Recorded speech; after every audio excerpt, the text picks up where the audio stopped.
আচ্ছা, আমরা আমাদের সিমুলেশন ফাইলটা ওপেন করার পর প্রথমেই এমনটি দেখাবে।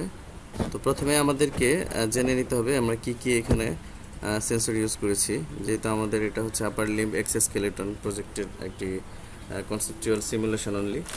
সো এটা করার জন্য আমরা প্রথমেই একটি প্রোগ্রামেবল মাইক্রোকন্ট্রোলার ইউজ করেছি, যেটি এভিআর সিরিজের এটিমেগা 328P।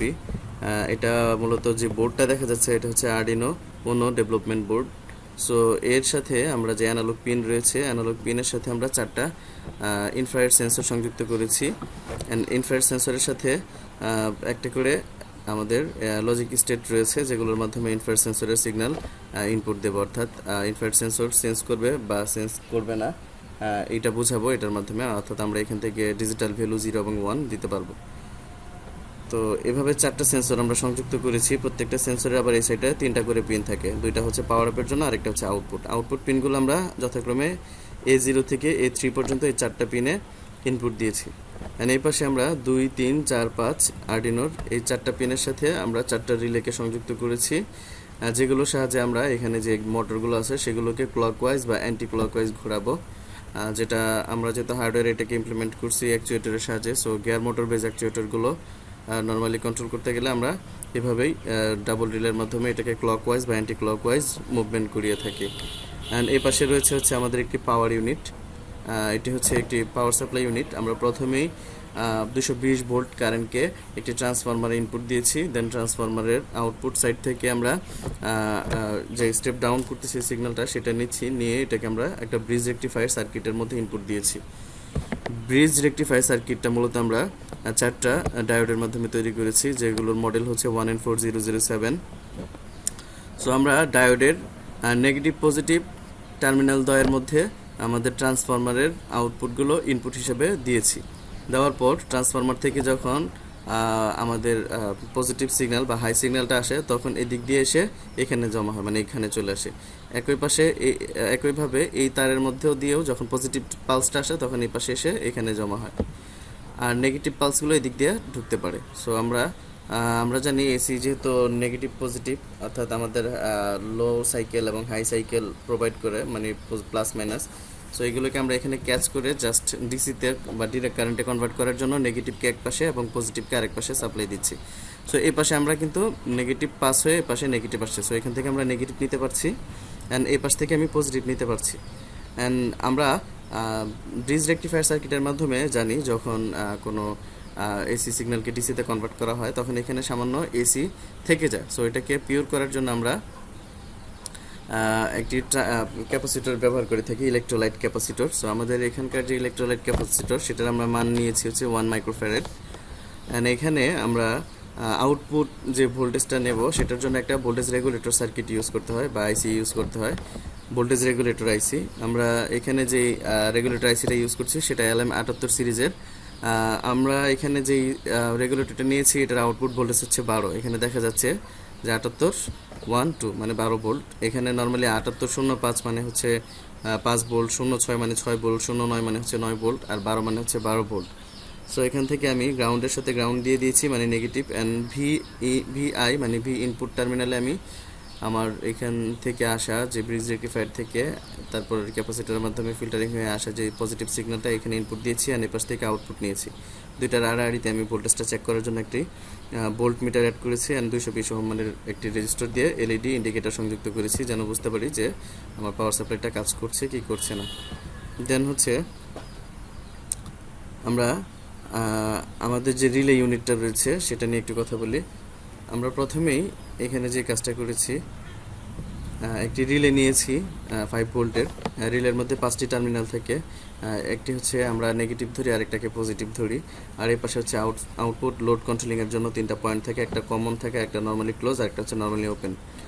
সো এখানে আমরা যখন কয়েলটাকে অ্যাক্টিভ করার পর যখন এটাকে আবার ডিঅ্যাক্টিভ করি তখন যেই অনুকূলে আমি সিগন্যাল দিয়েছিলাম তার বিপরীত সিগন্যাল এখানে প্রোভাইড করে ইলেকট্রিক্যাল যে ম্যাগনেটিক যে ফিল্ড ক্রিয়েট হয় আমাদের ইন্ডাক্টরের মধ্যে, সেটার কারণে। তো এর যেই বিপরীতমুখী সিগন্যালটা অফ করার পরে তৈরি হয় সেটাকে যেন আমরা এখানে ভ্যানিশ করে দিতে পারি, তাই একটি ডায়োড ব্যবহার করেছি, এটা 1N4007 এর। সো এখান থেকে আমি যে এন টাইপ বা পি টাইপ একটি ট্রানজিস্টর ইউজ করেছি, যেটির মডেল হচ্ছে BC547। সো আমি এর এমিটার থেকে গ্রাউন্ড দিয়ে যখন কালেক্টর দিয়ে এখানে গ্রাউন্ড দিচ্ছি, তখন কিন্তু এই পাশ থেকে গ্রাউন্ডটা আসছে না, মানে সার্কিট শর্ট হচ্ছে না। বাট এটাকে যখন অফ করে দিই, তখন এটা অন থাকার কারণে এর আশেপাশে, মানে আমাদের কয়েলের আশেপাশে যে ম্যাগনেটিক ফিল্ডটা ক্রিয়েট হয়, সেটার কারণে এদিক থেকে পজিটিভ সিগন্যাল পাই আমরা, এদিক থেকে নেগেটিভ সিগন্যাল পাই। সো নেগেটিভ এবং পজিটিভ এদিক থেকে এসে এখানে সার্কিট সম্পন্ন করে এই কয়েলের ভিতরেই মানে ভ্যানিশ হয়ে যায়। সো আউটপুট যে আমাদের যে এর বাইরে যেই সার্কিটগুলো থাকে, এর উপরে কোনো ধরনের ইফেক্ট করতে পারে না বা ফেলতে পারে না। তারপর আমরা কি করেছি, আমাদের রিলেটাকে সুইচিং করার জন্য এখানে একটা ট্রানজিস্টর ইউজ করেছি, যেটি পি টাইপ মডেল দেওয়া আছে BC457। সো এটি একটি এনপিএন ট্রানজিস্টর। সো আমি এটা পজিটিভের মাধ্যমে এটাকে সুইচিং করাবো বা ট্রিগার করাবো, এবং এর আগে একটি 220 ওহম মানের রেজিস্টার ইউজ করতে হবে। সো যখনই এখানে পজিটিভ পালস আসবে, সাথে সাথে এখান থেকে গ্রাউন্ডে এসে এই পাশে ঢুকতে পারবে। এভাবে আমরা রিলেটাকে সুইচিং করবো, অ্যান্ড রিলে সুইচিংয়ের মাধ্যমে প্রত্যেকটা মোটরকে আমি কি বলে মুভমেন্ট করাবো। সো প্রতিটা মোটরকে clockwise and anti clockwise movement করার জন্য 2টা করে রিলে ব্যবহার করেছি। আমাদের যে প্রজেক্টে রয়েছে, সেখানে 2টা গিয়ার মোটর বেজ অ্যাকচুয়েটর ব্যবহার করা হয়েছে, যার কারণে সিমুলেশনটা আমরা 2টি মোটর দিয়ে দেখাচ্ছি। অ্যান্ড এখানে আমরা এখন এটা রান করব, আমি ইন ডিটেলস এখানে আলোচনা করলাম। তারপর হচ্ছে এখন যেটা করব, আমরা এটা রান করার জন্য কি করতে হয়। প্রথমে আমাদের এই সেন্সরগুলোর যে হেক্স ফাইল রয়েছে, সেই হেক্স ফাইলগুলো এর মধ্যে আপলোড করে দিতে হবে। সো আমি হেক্স ফাইল লোকেশনে যাচ্ছি, ইনফ্রারেড টেপ.hex যে ফাইলটা আছে সেটা এখানে ইনপুট কি বলে সিলেক্ট করে দেব। দেন হচ্ছে এটার মধ্যেও আমি ফাইলটা দিয়ে দেবো। এভাবে প্রত্যেকটা সেন্সরের মধ্যে আমি ফাইলগুলো দিয়ে দিব, ইনফ্রারেড সেন্সরের। সো বাকি 2টার মধ্যেও দিয়ে দিচ্ছি আমি।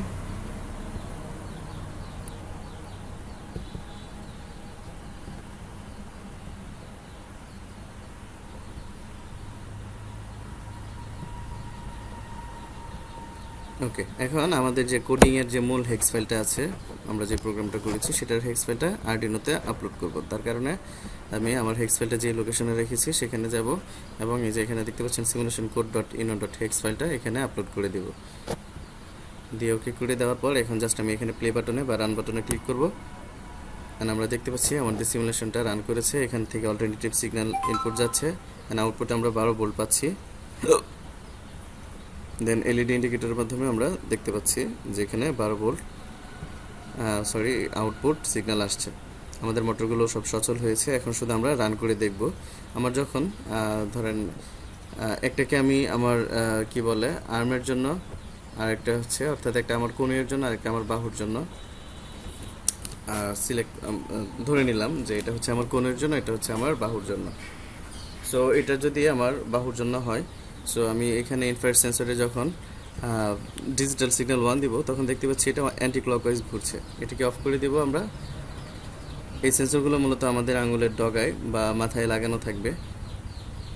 দেন হচ্ছে এটা প্যারালাইজড পারসনের জন্য, যাদের ফিঙ্গার টুকটাক মুভমেন্ট করতে পারে। সো ফিঙ্গারের মধ্যে এই সেন্সরগুলো সেট করলে আমরা মোটর নিয়ন্ত্রণের মাধ্যমে আমাদের হাতকে আপ ডাউন করতে পারবো। সো এখন দেখতে পাচ্ছি আমাদের এই সেন্সরটা অ্যাক্টিভ করার পর আমাদের এই সেম মোটরটা, যেটা আর্মের জন্য, এটা ক্লকওয়াইজ ঘুরছে।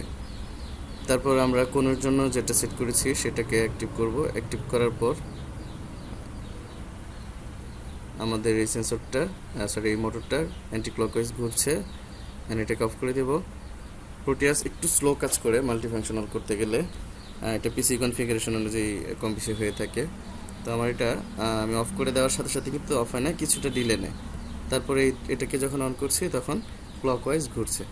এভাবে আমি মোটরকে নিয়ন্ত্রণের মাধ্যমে, মানে ক্লকওয়াইজ অ্যান্ড অ্যান্টি ক্লকওয়াইজ ঘোরানোর মাধ্যমে আমাদের যে আর্ম এবং যে লিম্ব রয়েছে সেগুলোকে আমরা আপ অ্যান্ড ডাউন করতে পারি। অ্যান্ড আমরা এখানে একটা জিনিস নোটিস করেছি যে যখন আমাদের কোনো একটা লোডকে আমরা এখানে অন করে দিচ্ছি, তখন এখানে ভোল্টেজের পরিমাণ কিন্তু কমে যাচ্ছে, 12 ভোল্ট থেকে কিছুটা কমে যাচ্ছে, অ্যান্ড এলইডি গ্লো করছে, যেটি দিয়ে আমরা বুঝতে পারছি যে লোডগুলো এখান থেকে যে পাওয়ারটা নিচ্ছে, এটার কারণে কিছুটা ভোল্টেজ কমে যাচ্ছে, অ্যান্ড এলইডিটা এখানে কি বলে কিছুটা মানে পাওয়ার আপ ডাউনের কারণে গ্লো এর পরিমাণ কমছে বা বাড়ছে। সো আমরা দেখতে পেলাম আমাদের যে টোটাল সিমুলেশনটা সেটা প্রপারলি রান করলো। এখানে আরেকটা জিনিস দৃষ্টিগোচর, আমাদের যে রিলেগুলো এটা দেখা যাচ্ছে এখন নর্মালি ক্লোজ থেকে নর্মালি ওপেনে কিন্তু যে কমন টার্মিনালটা সেটা মুভ করেছে। এভাবেই মূলত সুইচিংগুলো করা হয়। আমি আবার এটা দেখাই।